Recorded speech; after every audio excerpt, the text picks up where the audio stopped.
I raised a child for 6 years. And on his second meeting with my ex-husband, he clung to his father's leg and wouldn't let go. Mommy, I can't live without Daddy. Please get back together. If you don't get back together with Daddy, I don't want you as my mommy anymore. I stood 10 feet away, looking at the big one and little one who looked exactly alike. Their eyes filled with the same threatening smugness. My heart went cold. Fine. Go with your father then. This ungrateful little brat. I'm done with him. I'm the female lead in one of those secret baby romance novels. By the time I realized this, the baby was already 9 months old. Too late for an abortion, so I had to give birth. I had no choice but to wash dishes at a restaurant. While taking care of him, so exhausted that my hair fell out in clumps. When he finally got a bit older, and I found a job that matched my degree, just as I thought better days were ahead, my son suddenly brought me a magazine. It had my ex-husband's photo on it.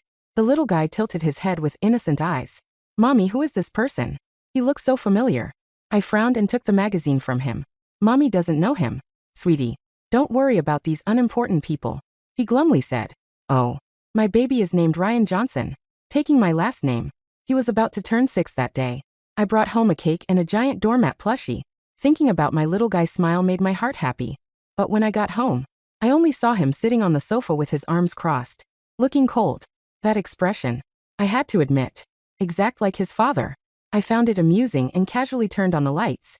Sweetie, what's wrong? Ryan pouted. Mommy, I clearly have a daddy. Why didn't you tell me? I was stunned. Who told you that? He pulled out a newspaper, with news of my divorce from my ex-husband on the front page.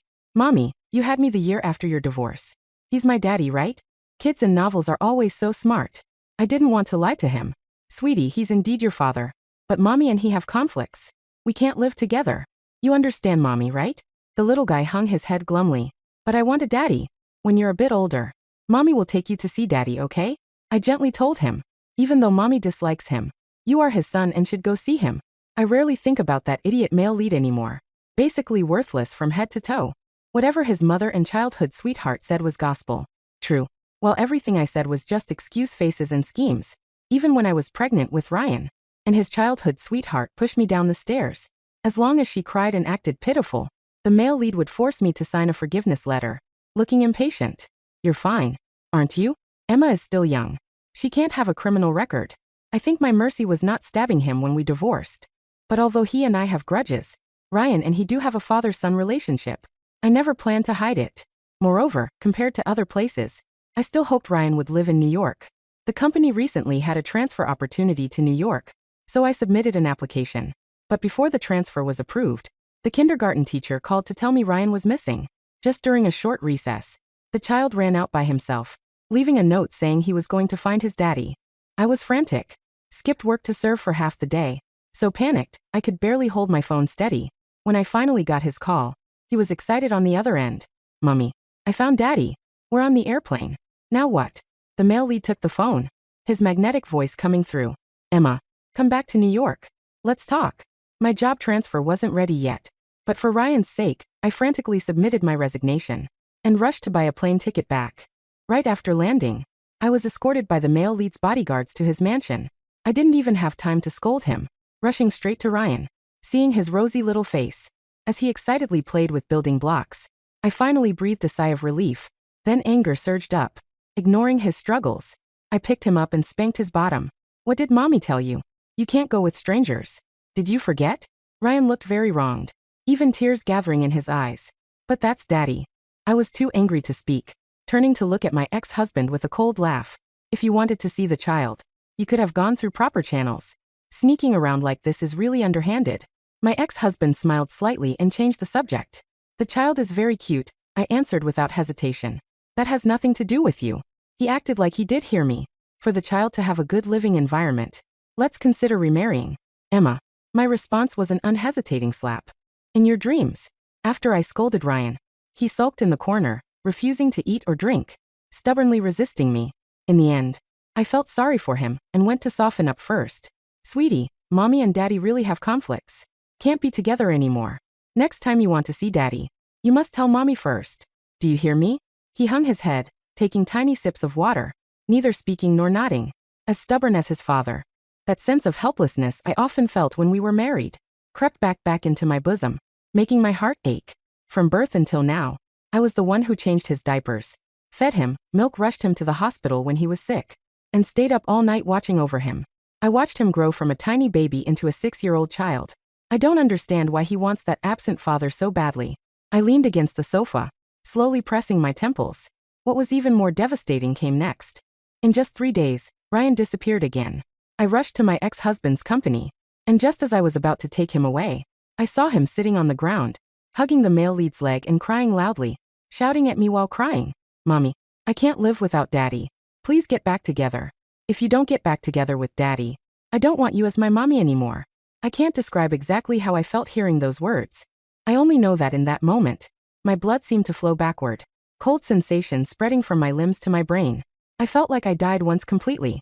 My ex-husband's eyes held that familiar mock, just like years ago when I stood before him pregnant with Ryan, asking for a divorce. "You'll definitely come back to me, Emma." My heart ached terribly.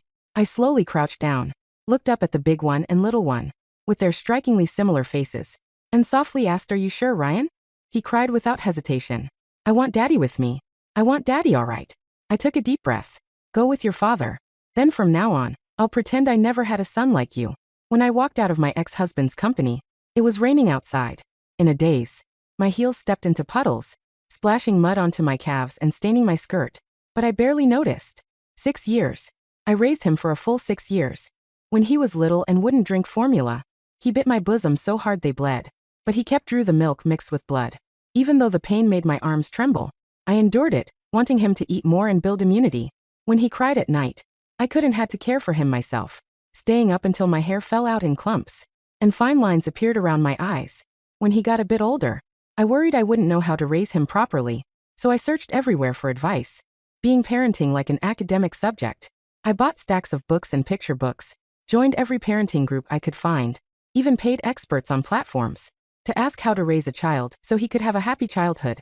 Tears streamed down my face, mixing with mud and rainwater flowing down my cheeks.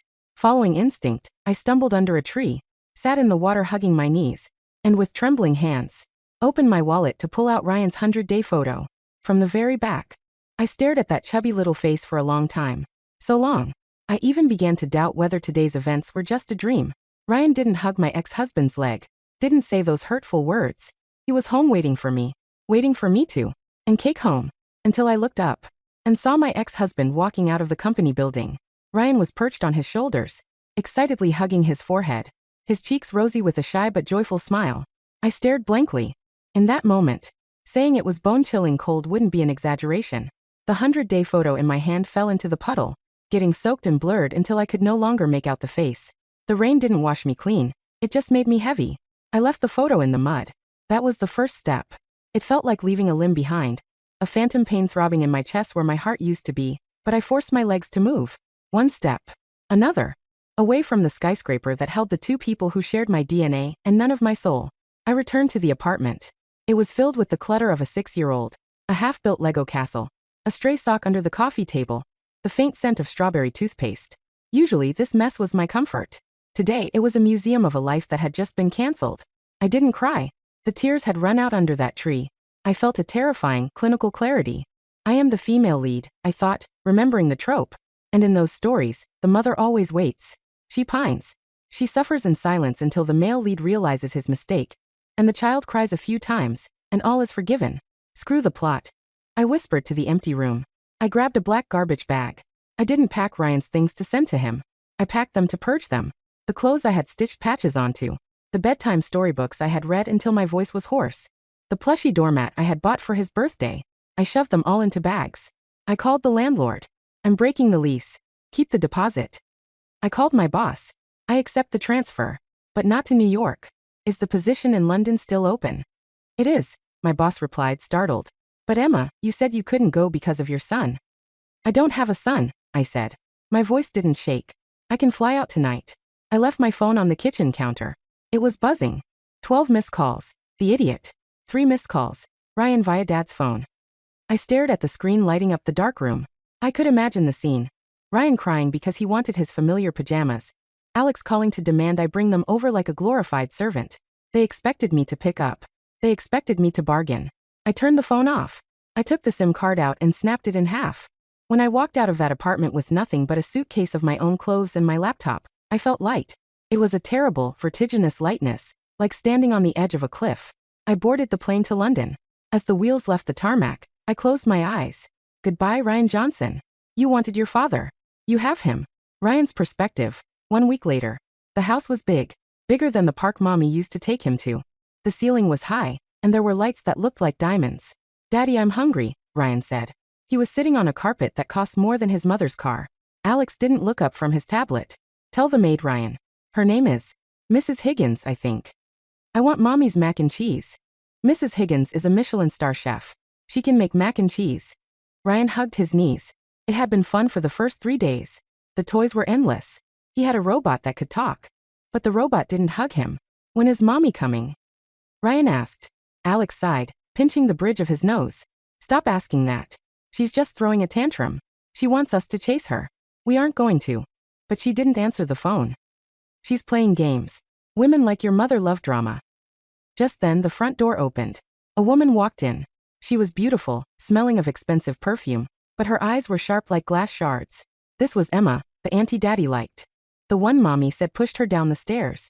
Alexander, she cooed, ignoring Ryan completely. Are we still on for the gala tonight? Of course, Alex stood up, his face softening. What about the kid? She glanced at Ryan like he was a stain on the upholstery. The nanny will watch him. Ryan stood up. I don't want a nanny. I want Mommy. Emma, the bad Emma, laughed. God, Alex, he's loud. Does he have an off switch? He's just adjusting, Alex said, his voice tight. He looked at Ryan. Go to your room, Ryan. Stop embarrassing me.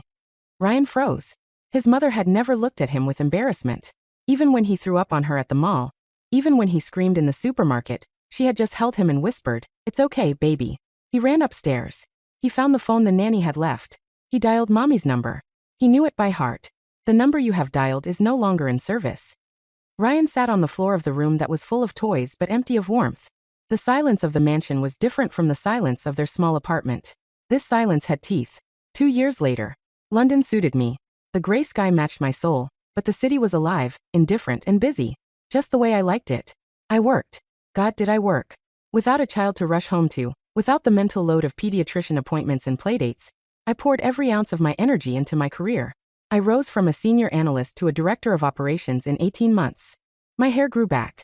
It was thick, glossy, and cut into a sharp bob. I wore tailored suits. I learned to drink scotch without wincing. I dated occasionally. Men who were kind, men who were interesting. But I kept them at arm's length. The part of me that could love unconditionally had been cauterized. I never Googled them. I never asked mutual friends about them. I built a wall so high that not even a whisper could get over. Until the day the magazine landed on my desk. It was a business weekly. The Johnson Empire in crisis. Stock prices plummet amid divorce rumors and heirs' behavioral issues. I shouldn't have looked. But I did. There was a photo of Alex. He looked older, tired. The smugness was gone, replaced by a deep furrow between his brows. And in the background, a blurry photo of a child being escorted into a car by a bodyguard. Ryan. He was 8 now. In the photo he was scowling. He looked thin. He was kicking at the bodyguard. I felt a phantom tug at my uterus. A physical ache. But I crushed it down. Emma. I looked up. Julian, the CEO of the firm, was leaning against my doorframe. Julian was everything Alex wasn't. Calm, observant, and devoid of ego. You're staring at that page like you want to set it on fire, he noted. Just old news, I said, flipping the magazine into the bin. We have a meeting with the New York partners next week, Julian said. They want the director of ops there. It's a merger discussion. Johnson Corp is one of the parties. My blood ran cold. I can send someone else. Emma, Julian stepped into the room. He knew parts of my story, the broad strokes. You're the best I have. And honestly, if you never go back, you never really leave. The ghost is still haunting you. I looked at the trash bin. Fine, I said. I'll go. But on my terms. Part 4. The Reckoning. New York hadn't changed, but I had. I walked into the conference room wearing a crimson suit that cost more than my old annual salary. I sat at the head of the table next to Julian. When the doors opened and Alexander Johnson walked in, the air left the room. He stopped. He blinked. He looked like he had seen a ghost. Emma, he whispered. Ms. Lane. I corrected, not looking up from my documents. Shall we begin, Mr. Johnson? Your quarterly projections are concerning. The meeting was a massacre. I dismantled his business strategy with surgical precision. I pointed out the flaws in his logistics, the bleeding revenue streams. I was professional, cold, and utterly terrifying. Alex stared at me the whole time. He wasn't listening to the numbers. He was looking at my hair, my hands, the way I commanded the room. When the meeting ended, he cornered me in the hallway. "You're in London," he said. It wasn't a question. "I am. I looked for you. For months. You vanished." That was the point. "Ryan asks for you," he blurted out. The name hit me like a physical blow. I stopped walking. I turned to face him. "Does he?" I asked, my voice flat. "He's difficult." Alex ran a hand through his hair. "He hates Sarah. He hates the nannies. He got expelled from 2 schools. He screams that he wants you. Emma, you have to come see him. You made your point. You won." I laughed. It was a dry, humorless sound. "I didn't win anything, Alex. I lost a son. He made a choice. You made a choice." He was 6. He was a baby. He was old enough to know who wiped his tears and who was a stranger in a magazine. I hissed, stepping closer. "And you? You told me I was easily replaced. So I replaced myself." "Please," Alex's voice cracked. The arrogance was gone, stripped away by the reality of single parenthood. He was never equipped for just one dinner. He's miserable. I'm failing him. I looked at this man who had once held my entire world in his careless hands. I felt nothing but pity. "I'm flying back tomorrow," I said. "Tonight. Please, come to the house." My heart hammered against my ribs. Did I want to see him? Did I want to see the damage? "Fine," I said. 1 hour. The mansion was silent when I entered. No laughter. No music. Alex led me to the living room. Sarah, the childhood sweetheart, was there drinking wine on the sofa. She looked up, saw me, and sneered. "Great. The help is back." "Get out, Sarah," Alex said quietly. "Excuse me." I said, "Get out. We're done." She stared at him, smashed her glass on the floor, and stormed out. I didn't flinch. "He's in his room," Alex said. I walked up the grand staircase. My legs felt heavy. I opened the door to the room at the end of the hall. It was a mess. Not a happy mess, but a violent one. Toys smashed against the walls. Bedsheets torn. Ryan was sitting on the floor, facing the window. He was thin. His hair was too long. He was wearing an old t-shirt that was 2 sizes too small, one I recognized. It was a shirt I had bought him when he was 5. "Ryan," I said softly. He froze. His shoulders tensed up. He turned around slowly, as if he was afraid he was hallucinating. When he saw me, his face crumpled. "Mommy." He didn't run to me. He scrambled backward, pressing himself against the wall. He looked terrified. "Mommy, I'm sorry. I'm sorry. I'm sorry. I'm sorry." He started chanting it, rocking back and forth. "I didn't mean it. I want you. I don't want Daddy. I hate Daddy. Please don't be dead. Please don't be gone." My resolve, my anger, my female lead plot armor, it all shattered. I wasn't a CEO. I wasn't a vengeful ex-wife. I was a mother. I crossed the room in 2 strides and fell to my knees, pulling him into my arms. He screamed when I touched him, a raw, guttural sound of relief and agony. He clung to me, his fingers digging into my blazer, burying his face in my neck. He smelled like dust and neglect.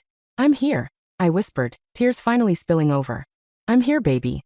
"You left," he sobbed. "You really left. You told me to. I was stupid. I was a baby. I just wanted. I thought." He couldn't finish the sentence. He just howled. Alex was standing in the doorway. I looked up at him. He was crying, silent tears streaming down his face. He looked at the bond between us, a primal force he had tried to buy and failed. I held Ryan until he stopped shaking. Then I pulled back and cupped his face. "Look at me." He looked. His eyes were red, swollen, but they were my Ryan's eyes again. "Pack your bag," I said. Ryan's eyes widened. Can I come with you?" "I'm not staying here," I said. "And I'm not leaving you here." I stood up and turned to Alex. "I'm taking him." "Emma, you can't just try to stop me," I said, my voice low and dangerous. "Go ahead. Call your lawyers. I have the money now, Alex. I have the power. And I have a witness to child neglect. Look at this room. Look at him." Alex looked at his son, who was clutching my hand like it was a lifeline. Ryan looked at his father with fear, then looked at me with adoration. Alex slumped against the doorframe. He looked defeated. "Take him," he whispered. I can't do it. I thought I could, but I can't." Epilogue, the rewrite. We didn't go back to the way things were.